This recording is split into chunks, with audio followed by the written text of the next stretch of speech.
పిల్లలకి తల్లిదండ్రులు ముఖ్యంగా మంచి చదువు అందిస్తే సరిపోతుంది. మంచి కాలేజీలో చేర్పించాలి, మంచి స్కూల్‌లో చేర్పించాలి, ఎక్కువ మార్క్స్ ఎక్కడొస్తాయి, ఎక్కువ ర్యాంక్స్ ఎక్కడొస్తాయి, దానికి ఎంత ఎక్కువ ఫీజులైనా కట్టడానికి తల్లిదండ్రులు వెనకడుగు వేయట్లేదు. అంతవరకు ఓకే. కానీ పిల్లలకి చదువుతో పాటు సంస్కారం అనేది చాలా చాలా చాలా ముఖ్యం. ఇప్పుడు మనం చూసుకున్నట్లయితే మంచి చదువుతో పాటు మంచి సంస్కారం ఎవరైతే అందిస్తారో ఆ పిల్లలు మంచి విజయంలో ముందుకి దూసుకెళ్తారు. అంటే ఇక్కడ గమనించాల్సిన విషయం ఏంటంటే, మనం చదువుతో పాటు సంస్కారం ఖచ్చితంగా పిల్లలకి అందించాలి. సంస్కారంలో భాగంగా క్రమశిక్షణ, పేషెన్సు, వాళ్ళకి గౌరవ మర్యాదలు పెద్దలకి కానీ, టీచర్లకు కానీ, మన బంధుమిత్రులకు కానీ ఎవరితో ఎలా నడుచుకోవాలి అనేది పిల్లలకి చిన్నప్పటి నుంచే మనం అలవాటు చేయాలి. ఎవరైతే చిన్నప్పటి నుంచే మంచి సంస్కారవంతులుగా పిల్లల్ని తయారు చేస్తారో వాళ్ళకి చదువుకో చదువుకోవాలి, బాగా చదువుకోవాలి అనే విషయాలు కూడా మనం ఎక్కువగా ఫోర్స్ చేయాల్సిన అవసరం అనేది ఎక్కువగా ఉండదు. ఎందుకంటే మనం చిన్నప్పటి నుంచి వాళ్ళని ఒక క్రమశిక్షణమైన శైలిలో మనం వాళ్ళని పెంచగలిగితే వాళ్ళు ఆటోమేటిక్‌గా వాళ్ళు ఎందుకు చదువుకోవాలి, ఎలా చదువుకోవాలి, వాళ్ళకి వాళ్ళే సెల్ఫ్‌గా మోటివేట్ అవుతారు. దానివల్ల ఎక్కువగా చదువు మీద మాత్రమే ఫోకస్ చేసే తల్లిదండ్రులు పిల్లలకి సంస్కారం మీద కూడా ఎక్కువగా ఫోకస్ చేయాలి. అంటే ఇక్కడ గమనించాల్సిన విషయం ఏంటంటే, సంస్కారం అనేది ఒక ఏజ్ వచ్చిన తర్వాత మనం ఎంత ప్రయత్నం చేసినా అది అందించడం అనేది అసాధ్యం. అది చిన్నప్పటి నుంచే మనం పిల్లల్లో ఒక క్రమశిక్షణతో కూడిన జీవన విధానాన్ని మనం పిల్లలకి అందించాలి. ఎట్లా అంటే మన పెద్దలు చెప్తూ ఉంటారు, అప్పట్లో పిల్లలు ఏదైనా తప్పు చేస్తే ఏమిరా నీకు చదువు సంస్కారం నేర్పించలేదా అంటారు. అంటే ఇక్కడ చదువు ఒకటే కాదు, సంస్కారం ఎంత ముఖ్యమో అప్పుడు పెద్దవాళ్ళు మనకి తెలియజేశారు. దీంట్లో భాగంగా మనం ఇంకోటి కూడా పెద్దవాళ్ళు చెప్పిన మాటని గుర్తుపెట్టుకోవాల్సింది ఏంటంటే, మొక్కై వంగనిది మానై వంగున అనే సామెత ఒకటి మనకి అప్పుడప్పుడు తరచుగా వింటుంటాం. ఇది చిన్న పిల్లల్ని పెంచే విషయంలో ఈ సామెత అనేది ఒక ఆయుధంగా తల్లిదండ్రులకి ఉపయోగపడుతుంది. ఎందుకంటే మనం చిన్నప్పటి నుంచే వాళ్ళని ఒక గాడిలో పెంచకపోతే పెద్దయిన తర్వాత వాళ్ళకి 18, 20, 25 ఆ ఏజ్ వచ్చిన తర్వాత పెద్దలు ఎంత చెప్పినా వాళ్ళు వినే పరిస్థితిలో వాళ్ళు ఉండరు. అది కాక చాలామంది తల్లిదండ్రులు వాళ్ళకి మంచి చెడు చెప్పడానికి కూడా భయపడుతున్నారు. అది ఎందుకంటే వాళ్ళు ఏం చేసుకుంటారో, వాళ్ళు ఇంట్లో నుంచి వెళ్ళిపోతారో అని చాలామంది భయపడే పరిస్థితుల్లో ఈరోజు ఉన్నారు. మనం గమనిస్తే ఈ మధ్య కాలంలో పిల్లలకి పెద్దలు భయపడుతున్నారు. కానీ అంతకుముందు రోజుల్లో పెద్దలకి పిల్లలు భయపడేవాళ్ళు. అంటే ఇక్కడ మిస్టేక్ ఎక్కడ జరుగుతుంది అంటే, మనం చిన్నప్పటి నుంచి పెద్దల పట్ల గౌరవ మర్యాదలు పిల్లలకి నేర్పించాలి. తల్లిదండ్రులు సీరియస్‌గా ఖండించాల్సిన విషయంలో వాళ్ళని ఖండించాలి. చిన్నప్పుడే వాళ్ళు చేసిన తప్పుని మనం అది ఎంత ప్రమాదమో మనం అర్థమయ్యేలా పిల్లలకి చెప్పాలి. అది చాలా సీరియస్‌గా ఖండించాలి. మనం అప్పుడు గాని నవ్వుకుంటూ కామెడీగా సరదాగా తీసుకుంటే పెద్దయిన తర్వాత వాళ్ళు ఇతరులతో ఎలా రూడ్‌గా ప్రవర్తించారో అప్పుడు మనం సీరియస్‌గా ఖండించకపోతే వాళ్ళు పెద్దయిన తర్వాత తల్లిదండ్రుల మీద కూడా సేమ్ ఫార్ములా అప్లై చేస్తారు.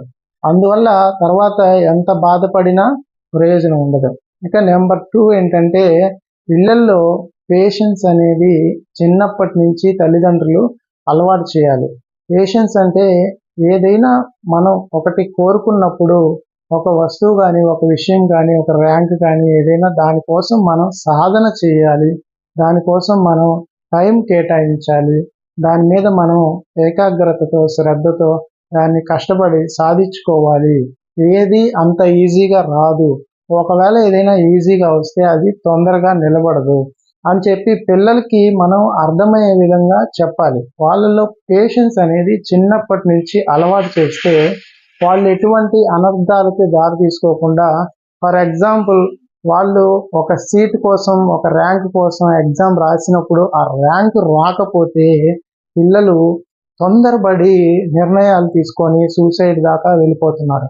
దానికి కారణం ఏంటంటే చిన్నప్పటి నుంచి వాళ్ళలో పేషెన్స్ అనేది నేర్పించకపోవడం వల్ల, వాళ్ళకి అన్నీ చిన్నప్పటి నుంచి అంత ఈజీగా అందించేయడం వల్ల ఈ ర్యాంక్ కూడా అంతే ఈజీగా నాకు అందలేదే అనే బాధలో డిప్రెషన్లోకి వెళ్ళిపోయి సూసైడ్ దాకా వెళ్ళిపోతున్నారు. ర్యాంక్ ఇప్పుడు రాకపోతే తర్వాత వస్తుంది, దానికోసం ఇంకా నువ్వు కృషి చేయాలి, నీ కృషి నువ్వు చేసిన సాధన ఏదైతే ఉందో అది ఇంకా సరిపోలేదు ఆ ఎగ్జామ్ రాయడానికి అనే విధంగా పిల్లల్ని తయారు చేయాలి. అంతేగాని వాళ్ళకి చిన్నప్పటి నుంచి మనం అవసరం ఉన్నాయి, అవసరం లేని అందించేసి వాళ్ళు ర్యాంకు కూడా అలాగే నాకు అందలేదే అనే బాధలో పిల్లలు డిప్రెషన్లోకి వెళ్ళిపోయి సూసైడ్ దాకా వెళ్ళిపోతున్నారు. అలా పెంచకూడదు. మన పిల్లల్ని పేరెంట్స్ ఎప్పుడు మట్టి ముద్దలాగా పెంచకూడదు, బంతిలాగా ఎగిరేలాగా పెంచుకోవాలి. అంటే వాళ్ళకి చిన్నప్పటి నుంచి కొన్ని కొన్ని సన్నివేశాలు మనం అలవాటు చేయాలి. కష్టానికి నిలబడి తట్టుకునే విధంగా వాళ్ళని పెంచాలి. దానికి తగ్గట్టు వాళ్ళకి దేశ స్వాతంత్రం కోసం ఎంతమంది మహానుభావులు, మహనీయులు మన దేశం కోసం ప్రాణ త్యాగం చేశారు, ఎంతో ధనాన్ని త్యాగం చేశారు, వాళ్ళ యొక్క జీవితాలనే పణంగా పెట్టి వాళ్ళు దేశం కోసం పాటుపడ్డారు. ఇలాంటి కథలు వాళ్ళకి చిన్నప్పటి నుంచే చెప్తే వాళ్ళు భవిష్యత్తులో వాళ్ళకి ఏదైనా కష్టం వచ్చినప్పుడు పిల్లల్లో ఏమనిపిస్తుందంటే అప్పుడు ఫలానా వ్యక్తి ఇంత కష్టపడ్డాడు కదా, ఇది ఒక కష్టమేనా అనే విధంగా పిల్లల్ని మనం పెంచాలి. ఎక్కడైతే మనం పిల్లల్ని ఎటువంటి కష్టం తెలియకుండా నా పిల్లల్ని నేను పడ్డ కష్టం నా పిల్లలు పడకూడదు అని చెప్పి ఎంతో సున్నితంగా కొంచెం దూరం కూడా స్కూల్ దగ్గరే ఉండే ఇంటి దగ్గర కూడా పిల్లల్ని వాళ్ళని వెహికల్స్లో తీసుకుపోయి వదిలిపెట్టడం, అస్సలు అడుగే కింద పెట్టకూడదు అన్న విధంగా పెంచుతున్నారు. రేపు జీవితాంతం వాళ్ళు అలాగే బతకగలరా? వాళ్ళు చిన్న సమస్య వస్తే తట్టుకునే విధంగా వాళ్ళని అప్పుడప్పుడు వాకింగ్ చేస్తూ తీసుకెళ్ళాలి. వాళ్ళని అప్పుడప్పుడు సిటీ బస్సులో తిప్పాలి, ఆటోలో తిప్పాలి. వాళ్ళని అప్పుడప్పుడు నడిచే ఈ రూట్లో వాళ్ళకి ఇదిగో వీళ్ళ లైఫ్ ఇలా ఉంటుంది, వీళ్ళు ఇలా జీవిస్తారు, వీళ్ళు ఇలా కష్టపడితేనే మనకి వస్తువులు వస్తున్నాయి, కేవలం డబ్బుతోనే అన్నీ జరిగిపోవు అన్న విషయం పిల్లలకి పెద్దలు అర్థమయ్యే విధంగా చెప్పాలి. ఎప్పుడైతే పిల్లలకి చిన్నప్పటి నుంచే లోక జ్ఞానం అనేది అలవాటు చేస్తారో అప్పుడు వాళ్ళు ప్రతి సన్నివేశంలో ఫలానా వ్యక్తులు ఇలా జీవిస్తారు కదా, ఫలానా వాళ్ళు ఇలా నడుచుకుంటున్నారు కదా, నాకు ఇంత చిన్న కష్టం వస్తే నేను ఇలా ఎందుకు మట్టి ముద్దలాగా పడిపోవాలి, నేను బంతిలాగా పైకి లేస్తాను అనే విధంగా పిల్లల్ని చిన్నప్పటి నుంచి అండి. ఇది ఖచ్చితంగా గుర్తుపెట్టుకోవాల్సిన విషయం. ఏది సర్టన్ ఏజ్ దాటిపోయిన తర్వాత మనం ఎంత ప్రయత్నం చేసినా రాదు. ఏ వయసులో నేర్పించాల్సిన విషయాలు ఆ వయసులోనే నేర్పించాలి. చాణక్యుడు చెప్పిన నీతిలో 5 సంవత్సరాల తర్వాత పిల్లల్ని అతి గారాబం చేయకూడదు. 5 సంవత్సరాల నుంచి 18 సంవత్సరాల వరకు, దాదాపు 18 సంవత్సరాల వరకు పిల్లల్ని చాలా క్రమశిక్షణతో పెంచాలి. అక్కడ వాళ్ళకి కామెడీగా గారాబంగా పెంచితే తర్వాత వాళ్ళ జీవితం ఆందోళనకరంగా మారిపోతుంది.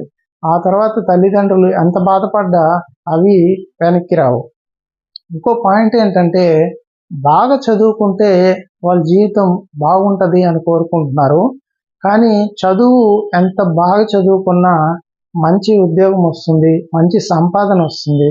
మంచి సంపాదన జీవించడానికి, జీవనోపాధికి సంపాదన చదువు ఇస్తుంది. కానీ తల్లిదండ్రులు ఇచ్చే సంస్కారం పిల్లలు ఎలా జీవించాలో నేర్పుతుంది.